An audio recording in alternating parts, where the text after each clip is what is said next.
Today we're going to work on pre-writing shapes outside with our chalk, our paintbrush, and our water. Any chalk, any paintbrush, any cup of water will do. I like the skinny chalk because I can break it into small pieces and the kids have to work on their tripod grasp. But any chalk will work for this activity. So what I've done to start is I've written the pre-writing shapes for kids, which is a horizontal line, a vertical line, a circle, a cross, an X, diagonals going both directions, and a square.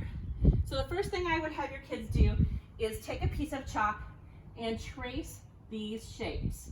When I make a horizontal line, I call it a zip line. So we go straight across. When I make a vertical line, I call it a zoom line. So we zoom down. The verbal cue for a circle is circle, circle, stop. If we don't give kids that stop command, what they tend to do is go circle, circle, circle, and scribble circular shapes. But what they need to do is do a circle all the way around and stop at the top. The next two are really hard. The cross and the X look a lot alike to kids. So for the verbal cue I give for a cross is down, down, down, over, over, over. The verbal cue I give for an X is slide down, slide down. A lot of times for an X, what I'll do is I'll do a box around it, and I'll teach the kids to go corner to corner when they slide, corner to corner when they slide. And that helps them discern the difference between a cross and an X, to have those corners as their start and stop points. I'm going to do one right below, just so you can kind of see what I'm talking about. So here's my square. And sometimes what I'll do is I'll put a dot in these two corners, and I'll say slide down, corner to corner, touch the dots. And then I'll put a dot here and a dot here, and I'll say slide down, corner to corner, touch the dots, to help them hit those points where the X needs to meet the box. The next one is our diagonals. And so that's a slide. We're sliding down. And then we're sliding down the opposite direction. This is another situation where you can make some boxes for kids and have them practice those slides going corner to corner. So we're gonna slide down corner to corner this way. We're gonna slide down corner to corner this way. They can copy yours. You can make dot starts for them. And if they're getting really good at it, you take away the boxes and you do it without. The last shape we're gonna work on is a square. And there's two ways to teach a square.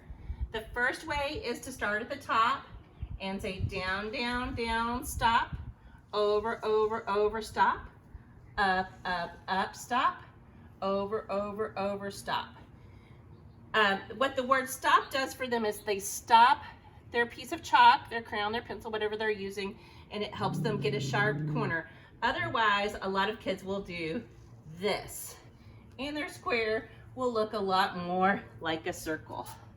The other way to teach a square, which I find is a little bit easier for preschoolers, is to do the straight line down, close the top, close the bottom.